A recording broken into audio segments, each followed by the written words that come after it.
बिस्मिल्लाहिर्रहमानिर्रहीम। अस्सलाम वालेकुम। आज 24 सितंबर बरोज़ जुमेरात हम बात करेंगे तोशा खाना रेफरेंस के हवाले से। बड़ी अहम समाअत हुई है और इसके अलावा सिंथिया रिची की एक दरख्वास्त थी, उसके ऊपर भी आज समाअत हुई है। बिलावल जरदारी हर तरफ से उनको अदालतों ने बांध दिया है और वो अपने बाप को बचाने की जो नाकाम कोशिश कर रहे थे, जिसकी वजह से वो कुछ दिन पहले गए हैं आर्मी चीफ के पास भी, वो भी सारी की सारी चीज़ें अब एक्सपोज हो रही हैं और इनकी जो जमहूरियत पसंदी है अब वो पूरी कौम देख रही है। आज तोशा खाना रेफरेंस में समाअत थी और जज हैं इसमें असगर अली, और असगर अली इसके अंदर आज समाअत कर रहे थे। और इस समाअत में दो गवाहों की आज इसमें रिकॉर्ड की गई है स्टेटमेंट, और जो एक गवाह है उसको अगली तारीख के लिए तलब कर लिया है अदालत ने। आज जब दो गवाहों की गवाही रिकॉर्ड की गई है, उसमें एक एक्साइज एंड टैक्सेशन के अफसर हैं वकारुल हसन और दूसरे इमरान ज़फ़र हैं, जो कि जो इलेक्शन कमीशन के जो फाइनेंशियल उनकी कॉन्फिडेंशियल एक टीम थी उसके मेंबर थे। और उन्होंने बयान रिकॉर्ड करवाया है अपना आसिफ जरदारी, नवाज शरीफ और इन सारे लोगों के ख़िलाफ़। आज अदालत में जो मौजूद थे, यूसुफ रज़ा गिलानी की तरफ से भी दरख्वास्त आई थी, आसिफ जरदारी की तरफ से भी हाज़िरी से इस्तिस्ना की दरख्वास्त आई, और नवाज शरीफ इसमें इश्तिहारी डिक्लेयर हो चुके हैं, और जो अनवर मजीद हैं उनकी तरफ से भी हाज़िरी से इस्तिस्ना की दरख्वास्त आज अदालत में आई थी। फ़ारूक अचनैक साहब रिप्रेजेंट कर रहे थे आसिफ जरदारी और सारे मुलजमान को। सारे मुलजमान में एक्सक्लूड है नवाज शरीफ, क्योंकि वो इश्तिहारी हो चुका है और उसके हद तक केस पेंडिंग हो गया है। जो बाकी गवाहान है, जो बाकी मुलजमान हैं, उनको रिप्रेजेंट करते हैं फ़ारूक अचनैक साहब और सरदार मुजफ़्फ़र अब्बासी साहब, जो कि डिप्टी प्रोसिक्यूटर जनरल हैं नैब के, वो रिप्रेजेंट कर रहे थे प्रोसिक्यूशन को। दो गवाह हैं इमरान ज़फ़र और वकारुल हसन, वो अदालत में पेश होते हैं और अदालत में पेश होकर जब गवाहों के ऊपर आज बेसिकली इनकी दरख्वास्त थी, और वो दरख्वास्त थी जो 3 गाड़ियाँ हैं आसिफ जरदारी की जो तोशा खाना में उसने जमा नहीं करवाई थी, जो उनको लीबिया, यूएई और मुख्तलिफ जो हेड ऑफ़ स्टेट्स हैं उनकी तरफ से पाकिस्तान को बतौर आसिफ जरदारी को बतौर head of the state gift की गई थी, जो कि तोशा खाना में जमा करवानी थी और फिर इस्तेमाल में लानी थी बतौर हेड ऑफ़ द स्टेट। वो आसिफ जरदारी ने तोशा खाना के खाते में जमा ही नहीं करवाई थी, वो वहाँ पर उनकी अंदराज ही नहीं करवाया गया था और वो डायरेक्टली उन्होंने अपने इस्तेमाल में ले ली थी। और जब उनकी छुट्टी होती है, उनका जो टेन्योर है वो मुकम्मल होता है, तो उसके बाद आसिफ जरदारी ने वो तोशा खाना में जमा करवाने की बजाय उनको इस्तेमाल में रखा और आज तक उनके इस्तेमाल में है। उनको बहक के सरकार जब्त करने का ऑर्डर पास किया था नैब ने, उस ऑर्डर को चैलेंज किया हुआ है आसिफ जरदारी ने नैब अदालत में जज असगर अली के पास, जो इस्लामाबाद अदालत के जज हैं। अब जब वहाँ पर केस की समाअत होती है और अदालत को ये बताया जाता है कि आज पहले इन 3 दरख्वास्तें जो हैं, जो 3 गाड़ियाँ हैं, इनके ऊपर बहस होगी और बाद में मामला आगे चलेगा, तो अदालत ने क्या किया? अदालत ने कहा कि नहीं, ऐसी कोई बात नहीं है और आपने आज जो भी करना है, आपने आज अदालत को बताना है कि आपके ख़िलाफ़ जो एलिगेशंस हैं या आपके ख़िलाफ़ जो गवाह आ गए हैं वो आज अपनी एविडेंस पेश करेंगे। फ़ारूक अचनैक साहब का प्रॉब्लम ये है कि वो किसी भी हद तक जा सकते हैं और किसी भी सूरत में अपने क्लाइंट्स को बचाने की वो कोशिश कर रहे हैं, और सरदार मुजफ़्फ़र अब्बासी साहब की कोशिश ये है कि वो प्रोसिक्यूशन का जो एलिगेशंस हैं उनको साबित करें एविडेंस के ज़रिए।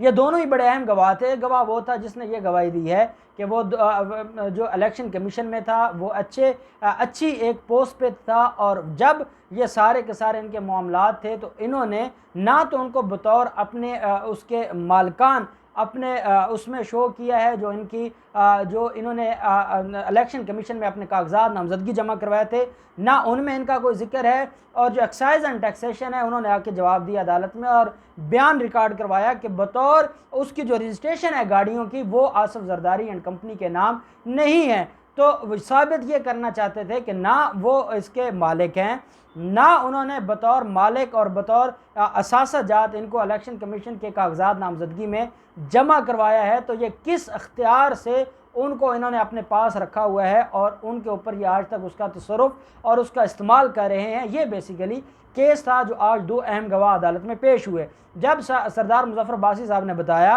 कि आज 2 गवाहों के ऊपर उनकी स्टेटमेंट होनी है, तो कहा गया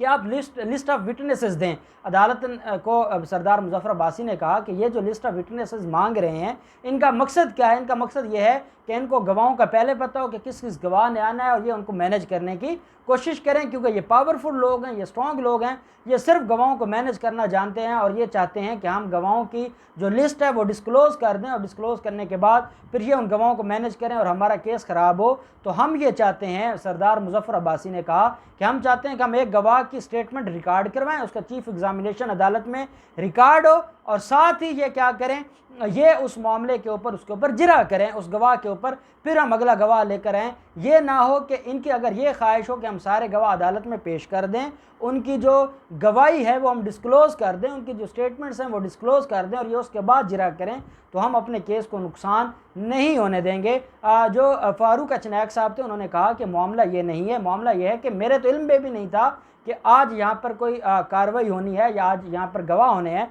तो अदालत ने, जज असगर अली ने कहा कि बड़ी बादशाहों वाली बात है कि आपके इल्म में नहीं था। जब फ़र्द जुर्म लग जाता है और गवाहों को रेफरेंस की कापियाँ, जो मुल्ज़मान को रेफरेंस की कापियाँ दे दी जाती हैं, तो उसके बाद क्या आपके इल्म में नहीं है कि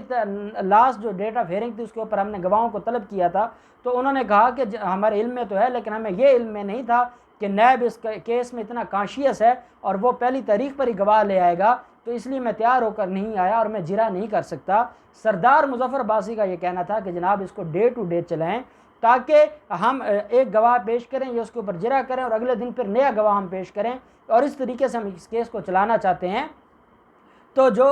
फारूक अचनाक साहब थे उन्होंने कहा कि आप कैसी बातें कह रहे हैं, आप इतने कॉन्शियस क्यों हैं इस केस के हवाले से? 2.5 साल आपने लगा दिए हैं तफ्तीश के ऊपर और जब ये केस अदालत में आया है तो आप इस मामले के ऊपर चाहते हैं कि डे टू डे चले। साथ उन्होंने कहा कि अगर आपने डे टू डे हेयरिंग शुरू कर दी और मेरा क्लाइंट मुल्ज़िम आसिफ जरदारी अदालत में आने लग गया तो आपको लिए संभालना मुश्किल हो जाएगा, अदालत का एनवायरनमेंट ख़राब होगा, यहाँ रश होगा, यहाँ पे कोरोना वायरस के मामलात ख़राब हो जाएंगे। तो अदालत ने, जज असगर अली वो काफ़ी धीमे लहजे से बात करने वाले जज हैं, लेकिन उन्होंने सख्त गुस्से में कहा फारूक अचनाक साहब को कि जनाब अब हमने जो तारीख देनी है या जो हमने गवाहों के हवाले से अपनी स्ट्रेटजी बनानी है वो हमने आपसे पूछ कर नहीं बनानी या आपकी इजाज़त से नहीं बनानी, या हमने आपसे पूछ कर तारीखें नहीं देनी और हर तारीख आपकी मर्ज़ी की नहीं पढ़नी। आप हमें इतना मजबूर ना करें कि हमको सख्त रिमार्क्स दें, आपको हम जितना रिलीफ दे सकते हैं बतौर सीनियर वकील हम देते हैं, आप भी थोड़ा सा अदालत के साथ कोऑपरेट करें और आप वो काम ना करें कि फिर अदालत को सख्त ऑर्डर पास करना पड़ जाए। और हम मुल्ज़मों के ख़िलाफ़, अदालत ने कहा है कि ये आखिरी हाज़िरी इस्तिस्ना की दरख्वास्त है और ये चाहते थे, फारूक अचनाक साहब चाहते थे कि परमानेंट इस्तिस्ना दी जाए। तो अदालत ने कहा आज आपकी आखिरी हाज़िरी की इस्तिस्ना है, अगली तारीख पर मुल्ज़िम नहीं आएंगे तो हम उनके ख़िलाफ़ फिर जो कानून के मुताबिक ऑर्डर होगा वो पास करेंगे और आपकी ये हर तारीख पर हाज़िरी की दरख्वास्तें नहीं चलेंगी। हमने ठेका नहीं लिया और अगर मुल्ज़िम नहीं आना चाहता तो फिर हम उसको इश्तिहारी डिक्लेयर कर देंगे या उसकी गिरफ्तारी के वारंट जारी कर देंगे और फिर हम मुल्ज़िम के ख़िलाफ़ जो फिर कानून के मुताबिक कार्रवाई होगी वो करेंगे और हम फिर मज़ीद आपका वो नहीं देखेंगे। और हम इन सारे मामलात को ये जो है वो कानून के मुताबिक हल करना चाहते हैं और कानून ये कहता है कि हम इस मामले को अच्छे तरीके से करें। अब इसमें एक और अहम बात थी, जो प्रोसिक्यूटर हैं नैब के, जो डिप्टी प्रोसिक्यूटर जनरल हैं सरदार मुजफ्फर अब्बासी साहब, जब उनसे सवाल पूछा गया कि आप इतने क्यों कॉन्शियस हैं इस केस में और आप इसको जल्दी क्यों डिसाइड करवाना चाहते हैं, तो उन्होंने कहा जनाब मैं कॉन्शियस नहीं हूँ, हमारे यहाँ हर केस ऐसे ही होता है और हमारी कोशिश होती है कि हर केस जल्दी से ही उसमें जो प्रोसेस है वो चले। और सरदार मुजफ्फर अब्बासी ने कहा कि इस अदालत में देखने हमारे जो केसेस चल रहे हैं तो हम चाहते हैं कि वो केसेस जल्द डिसाइड हों। अगर किसी केस में डिले होता है तो वो हमारे एंड पे नहीं होता, वो उन मुल्ज़मान की तरफ से होता है जो अपने आप को बड़ा स्ट्रॉन्ग समझते हैं और वो मुख्तलिफ़ दरख्वास्तों और मुख्तलिफ़ हीलों बहानों से काम लेते हैं। और उन्होंने मिसाल दी कि आप अपना देख लें कि पार्कलैंड रेफरेंस में आपने पहले 2 महीने दरख्वास्तों का सहारा लेके उसमें जो फ़र्द जुर्म की कार्रवाई थी उसको रुकवाए रखा, उसके बाद जब ज़िमनी रेफरेंस फ़ाइल हुआ फ़र्द जुर्म आयद हो गया था, ज़िमनी रेफरेंस फ़ाइल हुआ, जब दोबारा फ़र्द जुर्म आयद होना था फिर आपने दरख्वास्तें दे दी। तो आप ही मामलात को ख़राब करना चाहते हैं और लिंगर ऑन करना चाहते हैं और आपको पता होता है कि दरख्वास्त खारिज होनी है, लेकिन आप सिर्फ टाइम गेन करना चाहते हैं, तो हमें कोई एतराज़ नहीं है। हम तो कानून के मुताबिक जो कार्रवाई होगी वो करेंगे और हम इस मामले को मज़ीद डिले नहीं होने देंगे। तो 2 गवाहों के ऊपर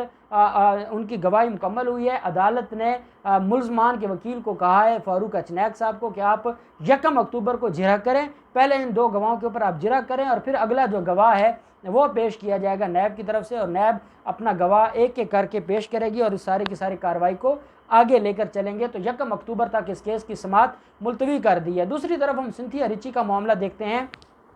बिलावल जरदारी जो सिंथिया रिची को डिपोर्ट करवाना चाहते हैं, उनको वो भी नाकामी हुई। और पिछले दिनों आपने सुना होगा कि क्योंकि असल में इवेंट्स इतने ज़्यादा हैं कि हम कवर नहीं कर सकते, पिछले दिनों इस्लामाबाद हाई कोर्ट के चीफ जस्टिस ने 15 अक्टूबर तक इजाज़त दे दी और हुकूमत को रोक दिया कि वो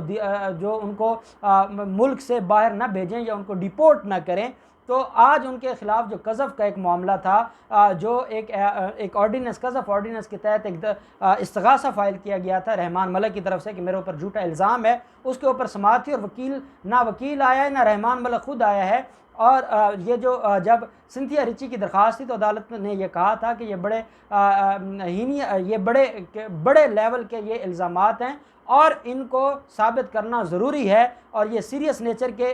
एलिगेशंस हैं और इनके ऊपर हुकूमत को चाहिए कि बजाय इसके कि इनको डिपोर्ट कर दे, बल्कि इन मामलात के ऊपर इंक्वायरी की जाए, इन्वेस्टिगेशन की जाए और इनको इंक्वायर किया जाए। जब से ये मामला आया है और लतीफ़ खोसा साहब को नाकामी हुई है और बिलावल जरदारी जो चाहते थे कि ये डिपोर्ट भी हो जाए और जो बिलावल जरदारी की पार्टी के ख़िलाफ़ उन्होंने बात की है उसके ऊपर कोई डैमेजेस भी क्लेम किए थे, तो ये सारे के सारे मामलात ख़राब होते जा रहे हैं। और जो बिलावल जरदारी ने दरख्वास्तें दिलवाई हैं वो अब उनके गले पड़ गई हैं और सिंथिया रिची हर तारीख पर पेश होती है और वो जाकर अपना मौक़िफ़ पेश करती है। और आज भी उसने ये बात की है कि पाकिस्तान के माशरे में एक औरत का यूँ खड़े होना बड़ा मुश्किल है, लेकिन मैं चाहती हूँ कि हमारे माशरे में और पाकिस्तान में भी जो अगर किसी औरत के साथ ज़्यादती होती है और जब उसको ये लगता है कि अब हालात फेवरेबल हैं, तो वो आकर अपने ख़िलाफ़ होने वाली ज़्यादतियों का अजाला करवाए और उसके ऊपर बात करे और उसके ख़िलाफ़, उनकी ज़्यादतियों के ख़िलाफ़ अथॉरिटीज़ के पास जाए और इन लोगों के ख़िलाफ़ कार्रवाई हो।